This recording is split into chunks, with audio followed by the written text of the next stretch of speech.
हरे कृष्णा राधे राधे दोस्तों, आप सभी का मेरे इस YouTube चैनल में हार्दिक स्वागत है। आप सभी को अमावस्या तिथि की हार्दिक शुभकामनाएं। अमावस्या तिथि का हिंदू धर्म में सबसे ज्यादा खास महत्व माना जाता है और उससे भी ज्यादा खास महत्व माना जाता है अगर वो दिन सोमवार की पड़े। तो आज के दिन सोमवार के दिन पड़ने वाली अमावस्या को सोमवती अमावस्या के नाम से जाना जाता है। इस दिन गंगा जैसी पवित्र नदी में स्नान करना, पितरों के निमित्त तर्पण पिंडदान करना बेहद ही शुभ फलदायी माना जाता है। साल में कम से कम 3 से 4 बार ही सोमवती अमावस्या आती है, जिसका सबसे ज्यादा खास महत्व माना जाता है। इस दिन भगवान शिव का रुद्राभिषेक करना सबसे ज्यादा खास महत्व माना जाता है और आज के दिन पीपल के पेड़ की पूजा उपासना करना भी सबसे उत्तम माना जाता है। और आज के दिन भगवान शिव, भगवान विष्णु की पूजा उपासना करना और दोपहर के समय पितरों का तर्पण और पिंडदान करना सबसे ज्यादा उत्तम माना जाता है। पितरों की आत्मा की शांति के लिए आज के दिन अमावस्या व्रत भी किया जाता है। महिलाएं अखंड सौभाग्य के लिए, अपने बच्चों की लंबी उम्र के लिए आज के दिन व्रत करती हैं और साथ ही साथ व्रत कथा भी सुनती हैं। तो दोस्तों, आज की इस वीडियो में मैं आपको सोमवती अमावस्या से संबंधित पौराणिक कथाएं श्रवण करवाने जा रही हूँ। तो चलिए वीडियो शुरू करते हैं। अगर आपको हमारी ये वीडियो अच्छी लगी हो तो लाइक, शेयर और सब्सक्राइब करना ना भूलें और कमेंट बॉक्स में हर हर महादेव अवश्य लिखें। तो चलिए वीडियो शुरू करते हैं। पहली कथा के अनुसार एक समय की बात है कि एक राजा महल में अपने परिवार के साथ सुखपूर्वक निवास किया करता था। उसका एक पुत्र था जिसकी शादी भी हो चुकी थी। राजा के पुत्र वधु ने एक दिन रसोई में मिठाई रखी हुई देखी तो वह सारी मिठाई खा गई। जब उससे पूछा गया कि सारी मिठाई कहाँ गई तो उसने कहा कि सारी मिठाई तो चूहे खा गए। यही बात चूहों ने सुन ली और वे इस गलत आरोप को सुनकर अत्यंत ही क्रोधित हुए। इसके बाद उन्होंने राजा की बहू को सब सिखाने का निश्चय कर लिया। कुछ दिनों के पश्चात महल में कुछ मेहमान आए। चूहों ने सोचा कि ये अच्छा मौका है राजा की पुत्र वधु को सबक सिखाने का। बदला लेने के लिए चूहों ने बहू की साड़ी चुराई और उसे जाकर अतिथि के कमरे में रख दी। जब सुबह सेवक और अन्य लोगों ने उस साड़ी को वहां पर देखा तो लोग राजा की बहू के चरित्र के बारे में बात करने लगे। यह बात आग की तरह पूरे गांव में फैल गई।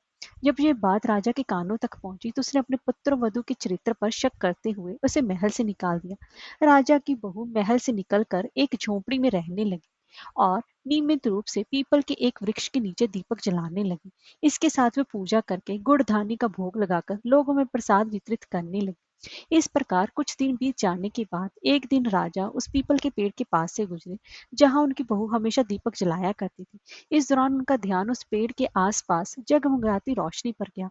राजा इसे देखकर चकित रह गए। महल में वापस आने के बाद उन्होंने अपने सैनिकों से उस रोशनी के रहस्य का पता लगाने के लिए कहा। सैनिक राजा की बात मानकर उस पेड़ के पास चले गए। वहां पर उन्होंने देखा कि दीपक आपस में बात कर रहे थे। सभी दीपक अपनी अपनी कहानी बता रहे। तभी एक दीपक बोला, मैं राजा के महल से हूँ। महल से निकाले जाने के बाद राजा की पुत्र वधु रोज मेरी पूजा करती है और मुझे प्रज्वलित करती है। सभी अन्य दीपकों ने उससे पूछा कि राजा की बहू को महल से क्यों निकाला गया। तो उसने बताया कि एक दिन उसने मिठाई खाकर चूहों का पर झूठा नाम लगा दिया था। इस पर चूहे नाराज हो गए और राजा की बहू से बदला लेने के लिए उसकी साड़ी अतिथि के कमरे में रखा। यह सब देखकर राजा ने उन्हें महल से बाहर निकाल दिया।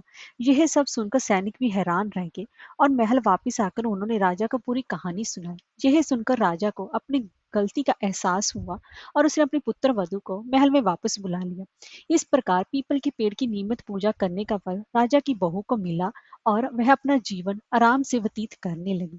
अब मैं आपको सोमवती अमावस्या में सबसे ज्यादा सुनी वाली कहानी दूसरी कथा का पौराणिक कथा का श्रवण करवाने जा रही हूँ। एक साहूकार की 7 बेटे थे और उसके साथ ही बहुएं थी।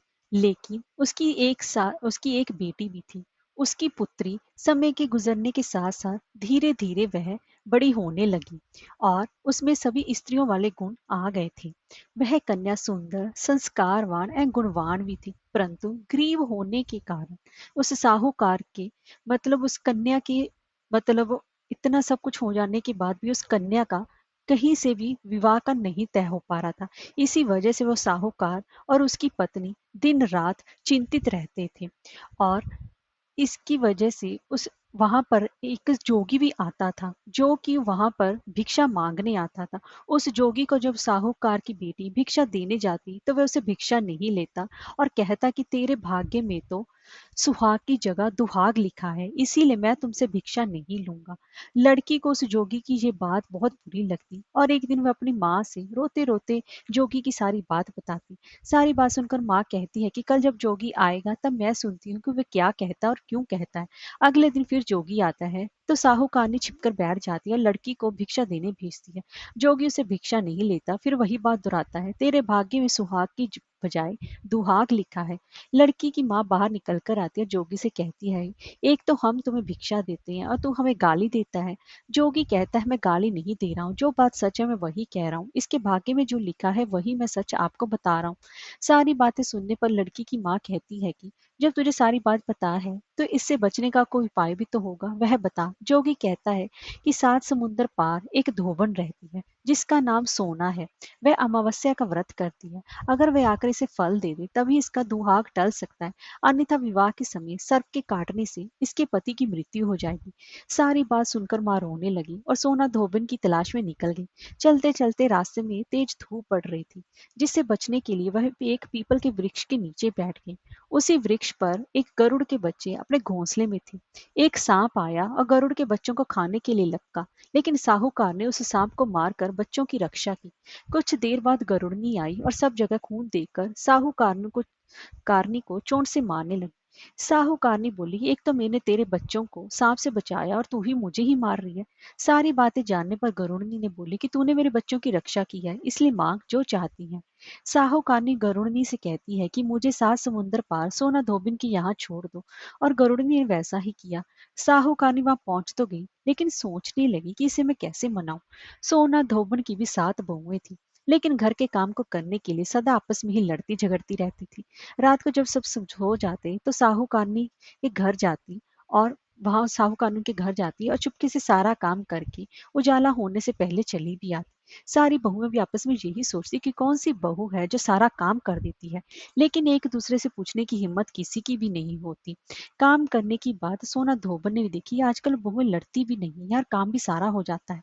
सोना धोबन ने सारी बहुओं को बुलाकर पूछा कि आजकल तुम लड़ती भी नहीं हो, घर का सारा काम भी हो जाता है।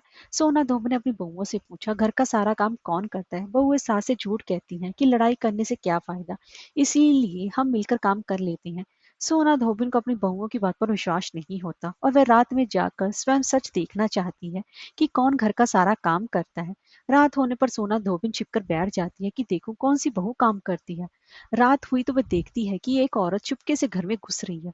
वह देखती है कि उसने घर का सारा काम कर दिया है और जाने की तैयारी में है। जैसी साहूकारनी जाने लगती है तो सोना धोबिन उसे रोकती है और पूछती है कि तुम कौन हो और क्या चाहती हो। साहूकारनी कहती है कि पहले तुम वचन दो तब बताऊंगी। सोना धोबन वचन देती है, तब साहूकारनी कहती है कि मेरी बेटी के भाग्य में दुहाग लिखा है, लेकिन तुम अमावस्या का व्रत करती हो तो मेरे साथ चलकर उसे सुहाग दे दो। सोना धोबन वचन से बंधी थी तो वह साहूकारनी के साथ चलने को तैयार हो जाती। जाते हुए सोना धोबिन अपने बेटों वह बहुओं से कहती है कि मैं इस औरत के साथ इसकी बेटी को सुहाग देने जा रही हूँ, लेकिन अगर मेरे पीछे से तुम्हारे पिताजी मर जाएं तो उन्हें तेल के कूपे में डालकर रख देना। सोना धोबिन साहूकारनी के घर पहुंच जाती है। साहूकारनी अपनी बेटी का विवाह करती है तो फेरे के समय सोना धोबिन कच्चा करवा, दूध तथा तार लेकर बैठ जाती है। कुछ समय के बाद सांप आया और दूल्हे को डसने लगा, तो सोना धोबिन ने करवा आगे करके तार से सांप को बांध दिया और सांप मर गया। अब सोना धोबी ने लड़की को सुहाग दिया और कहा कि अब तक मैंने कितनी अमावस्या की है वह साहूकार की इस लड़की को मिली। अब आगे जो अमावस्या मैं करूंगी उनका फल मेरे पति और मेरे बेटों को मिलेगा। सभी लोग अमावस्या माता की जय जयकार करने लगी। सोना धोबिन अपने घर वापस जाने को तैयार हुई तो साहूकारनी ने कहा कि तुमने मेरे जमाई को जीवन दान दिया है, इसलिए तुम जो चाहो मांग सकती हो। सोना धोबिन बोली कि मुझे कुछ भी नहीं चाहिए और वह चली गई। रास्ते में चलते हुए फिर से अमावस्या आ गई। उसने पीपल के पेड़ के नीचे बैठकर कहानी कही, व्रत रखा और पीपल के पेड़ की 108 बार परिक्रमा की। पीपल के पेड़ की पूजा के बाद वह घर जाती है कि तो वह देखती है कि उसका पति मरा पड़ा है। अब रास्ते में जो अमावस्या उसने की थी उसका फल अपने पति को दे दिया, जिसके प्रभाव से पुनः जीवित हो गया। सब कहने लगे, तूने ऐसा क्या किया जो तेरा पति जिंदा हो गया? वह कहती है कि मैंने तो ऐसा कुछ भी नहीं किया, बस रास्ते में अमावस्या तिथि आ गई थी जिसका मैंने व्रत किया। कहानी कही और पीपल के वृक्ष की 108 बार परिक्रमा की और सारी नगरी में ढिंडोरा पिटवा दिया कि हर कोई अमावस्या का व्रत करेगा, पूजा करेगा, कहानी कहेगा और पीपल के वृक्ष की 108 बार परिक्रमा करेगा। हे अमावस्या माता, जैसा आपने साहूकार की बेटी का सुहाग दिया वैसा ही आप सभी को देना। अब मैं आपको तीसरी पौराणिक कथा श्रवण करवा रही हूँ। एक राज्य में एक राजा और एक रानी रहते थे, जिनकी 4 संतानें थी, 2 लड़की और 2 लड़कियां। एक लड़की का नाम पूर्णिमा और दूसरी का नाम अमावस्या था। पूर्णिमा घर के कामों में निपुण थी और घर का पूरा काम करती थी। वह भगवान की पूजा अर्चना भी करती थी और गौ माता की सेवा भी किया करती थी। दूसरी बहन अमावस्या ना तो घर का कोई काम करती थी, ना ही भगवान की पूजन अर्चना, ना ही गौ माता की सेवा। पूर्णिमा सर्वगुण संपन्न थी। फिर भी राजा और रानी अपने दोनों बेटों तथा पुत्री अमावस्या को ही प्यार करते थे और पूर्णिमा से हमेशा ही भेदभाव करते थे। राजा के चारों पुत्र और पुत्री धीरे धीरे बड़े हो रहे थे। जब वे बड़े हो गए थे, राजा ने अपने दोनों पुत्रों का विवाह योग्य कन्याओं के साथ करा दिया। इसके बाद राजा ने इसके बाद राजा ने अपनी दोनों पुत्रियां जो कि विवाह योग्य हो गई थी, उनकी रानी ने कहा कि महाराज, आप इन दोनों पुत्रियों की भी शादी लायक हो गई हैं, आप इन दोनों का विवाह भी करा दो। लेकिन अमावस्या का विवाह किसी बड़े खानदान में और पूर्णिमा का विवाह किसी गरीब घर में परिवार में कर देना। तो वह राजा पास के गांव जाकर एक गरीब परिवार के लड़के से पूर्णिमा का रिश्ता तय कराया। सारी बात राजा ने अपनी रानी को भी आकर बताई कि किस तरीके से उसने पूर्णिमा का विवाह एक गरीब परिवार में रिश्ता पक्का किया है और अमावस्या का जो विवाह है वो एक ऊंचे खानदान में उसका तय किया है। तो यह सुनकर रानी अत्यंत ही प्रसन्न हुई और यही सारी बात वह रानी सोचने की अब देखती हूँ कि भगवान उसकी मदद कैसे करते हैं, क्योंकि पूर्णिमा पूजा पाठ में मगन रहती है। पूर्णिमा के भाई और भाभी से बहुत प्यार करते हैं क्योंकि वो उनके घर के कामों में मदद करती है। दूसरी ओर अमावस्या उन पर रोज जमाती है और कोई भी कार्य नहीं करती। कुछ समय के बाद दोनों पुत्रियों का विवाह हो जाता है। राजा और रानी विवाह के बाद अपनी दोनों पुत्रियों को विदा करती हैं। विदाई के समय राजा और रानी अमावस्या को बहुत सारी धन दौलत देकर विदा करते हैं, जबकि पूर्णिमा को खाली हाथ भेज देती हैं। इसके बाद दोनों बहनें अपने अपने ससुराल चली जाती हैं। कुछ दिन बीत जाती हैं। एक दिन अमावस्या अपने घर पर शिव जी की कथा रखती है, जिसमें वह सभी गांव वालों को निमंत्रण देती है, लेकिन वह अपनी बहन पूर्णिमा को नहीं बुलाती। गांव की सभी औरतें अमावस्या के घर जाती हैं और पूर्णिमा अपने घर के दरवाजे पर बैठी यह सब दृश्य देख रही होती है। वहां से गुजरती औरतें पूर्णिमा से कहती हैं कि तुम्हारी बहन की यहाँ शिव जी की कथा है, क्या तुम नहीं चलोगी? पूर्णिमा कहती है मुझे निमंत्रण नहीं मिला है तो मैं नहीं जा सकती। औरतें कहती हैं कि भगवान शिव की कथा है, तुम हमारे साथ चलो। गांव की औरतों की बात मानकर पूर्णिमा भी उनके साथ कथा में चली जाती है। जब अमावस्या की नजर पूर्णिमा पर पड़ती है तो कहती है कि तुम यहाँ कैसे आ गई? मैंने तो तुम्हें बुलाया भी नहीं था। खैर, अब आ ही गई हो तो चुपचाप बैठी रहना। अमावस्या पूर्णिमा की गरीबी का मजाक उड़ाती है।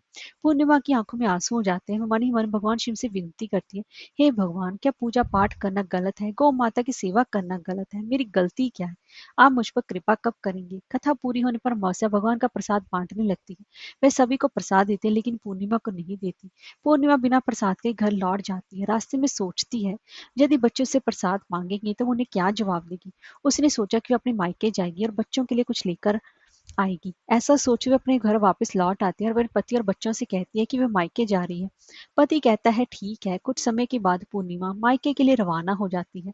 रास्ते में एक चबूतरा आता है जिस पर कि तुलसी का पौधा लगा हुआ था और वहां पर एक बूढ़ी अम्मा बैठी हुई थी, जो और कोई नहीं, साक्षात तुलसी माँ ही थी। बूढ़ी अम्मा पूर्णिमा से कहती है कि बिटिया, तुम कौन हो और कहाँ जा रही हो? पूर्णिमा अपना परिचय देती है। बूढ़ी अम्मा कहती है कि यहाँ तुलसी का पौधा सूख रहा है, इसमें थोड़ा सा पानी डाल दो और चबूतरे की साफ सफाई कर दो ताकि मुझे ठंडक मिले। पूर्णिमा कहती है ठीक है माँ जी। वह पौधे में पानी डालती है, चबूतरे की सफाई करती है और बूढ़ी अम्मा को नहला भी देती है। बूढ़ी अम्मा पूर्णिमा से कहती है अब तुम जाओ और वापस आते समय मुझसे मिलते हुए जाना। पूर्णिमा कहती है ठीक है माँ जी, वापस आते वक्त आपसे मिलती हुई जाऊंगी। कुछ समय आगे चलने के बाद एक शिव मंदिर आया।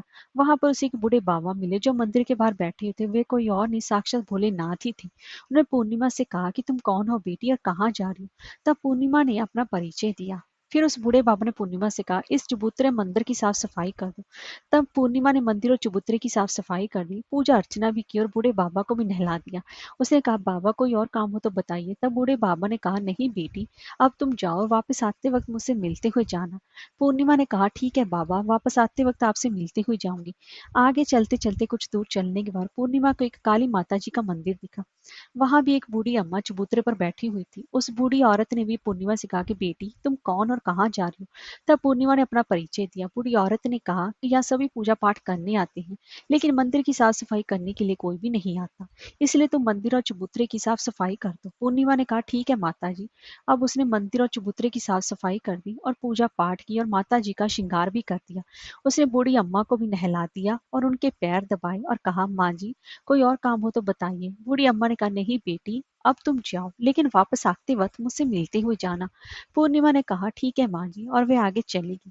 आगे चलते चलते एक नदी आई, वहां भी एक बूढ़ी अम्मा बैठी थी।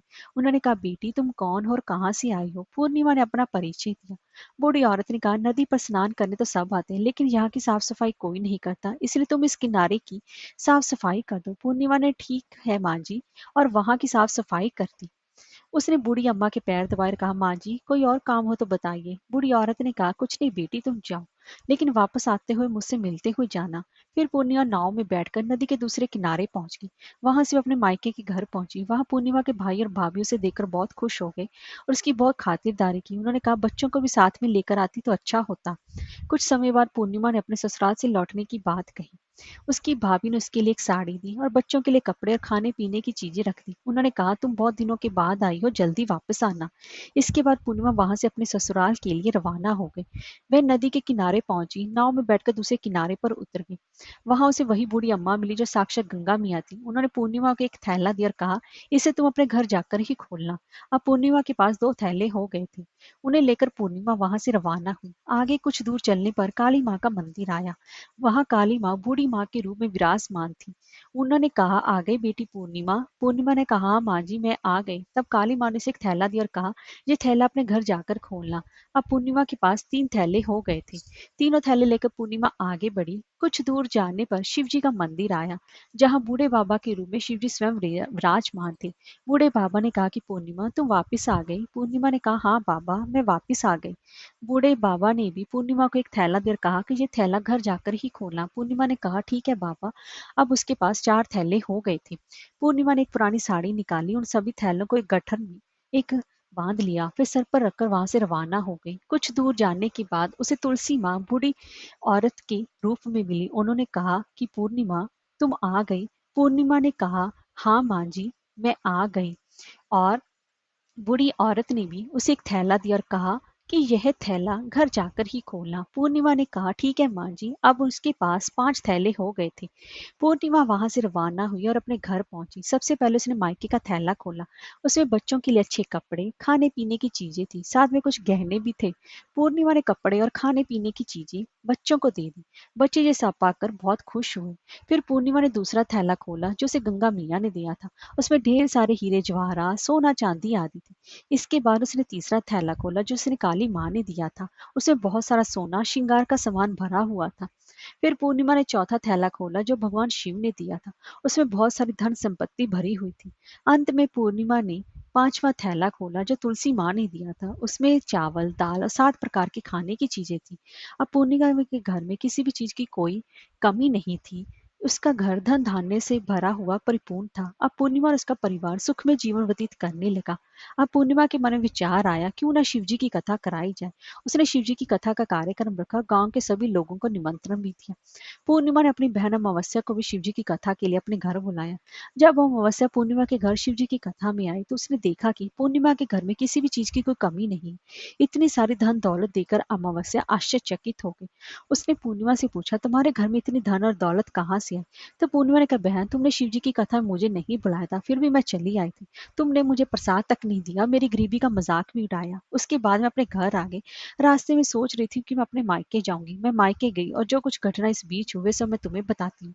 अमावस्या ने कहा, तुम भी मुझे प्रसाद मत दो और मुझे डांट लो, और मैं भी अब अपने मायके जाऊंगी ताकि मेरे पास भी धन दौलत हो सके और ज़्यादा से ज़्यादा मेरे पास पैसा हो सके और मैं भी अपना जीवन खुश में बता सकूं। तो इसी तरीके से वह अपनी बहन को बार बार कहने लगी कि तुम भी मुझे प्रसाद मत दो और मुझे डांटो, जबकि पूर्णिमा ने कहा कि वो ऐसा कुछ भी नहीं करेगी।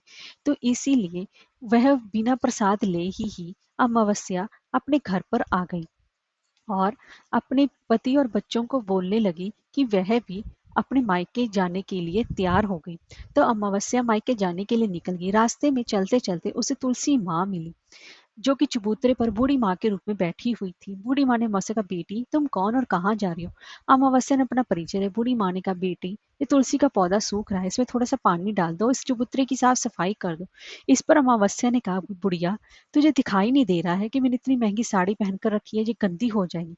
ऐसा कहकर वह वहां से आगे चली गई। आगे जाने पर उसे भगवान शिव मिले, उन्हें भी उसने ऐसा ही कहा। इसके बाद आगे जाने पर उसे काली माँ मिली, उसने भी अमावस्या ने उनको भी यही सभी बातें कही। फिर आगे जाने पर उसे गंगा माँ मिली, उसने भी अमावस्या ने यही सब कहा और आगे चली गई। जब वह नाव में बैठने लगे तो उस नाव में फूलों की जगह कांटे भरे थे, जो उसके पैरों में चुभ रहे थे। किनारे पर उतरकर वह अपने मायके चली गई। जहां पर उसकी भाभी और भाइयों ने उसे देखा तो मन ही मन कहने लगे, काम की ना काज की, दुश्मन अनाज की, अब आ ही गई हो तो ठीक है। पूर्णिमा तो हमारे कामों में हाथ बटाती थी, ये महारानी तो कोई काम नहीं करेगी। अब उन्होंने खाना बनाया और खा पीकर सब सो गए। अमावस्या जब सुबह उठी तो अपनी भाभीियों से कहा, मैं अपने ससुराल जा रही हूँ। उन्होंने कहा, ठीक है जाओ। अमावस्या ने कहा, पूर्णिमा को तो तुम लोगों ने एक थैला दिया था, मुझे कुछ नहीं दोगे क्या? भाई और भाभी ने कहा, तुम घर जाओ, थैले तुम्हारे घर पहुंच जाएंगे। फिर अमावस्या वहां से निकल गई और नदी के किनारे पहुंची। वहां गंगा माँ बूढ़ी औरत का रूप धारण करके भी बैठी हुई थी। बूढ़ी माँ ने कहा, आ गई बेटी? तो उसने कहा, हाँ मैं आ गई। अमावस्या ने कहा, तुमने पूर्णिमा को एक थैला दिया था, मुझे नहीं दोगी क्या? बूढ़ी अम्मा ने कहा, तुम घर जाओ, थैले तुम्हारे घर पहुंच जाएंगे।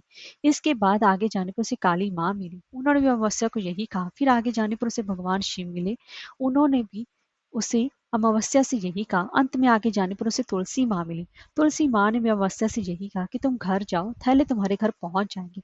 अमावस्या अपने घर पहुंची और आंगन में देखा कि वहां पर 5 थैले पड़े हुए थे। अमावस्या ने मन ही मन सोचा, अब तो मेरे पास बहुत सारी धन दौलत आ जाएगी। उसने जल्दी जल्दी थैलों को खोला, किसी में मिट्टी थी तो किसी में पत्थर, किसी में कंकर और किसी में कोयला।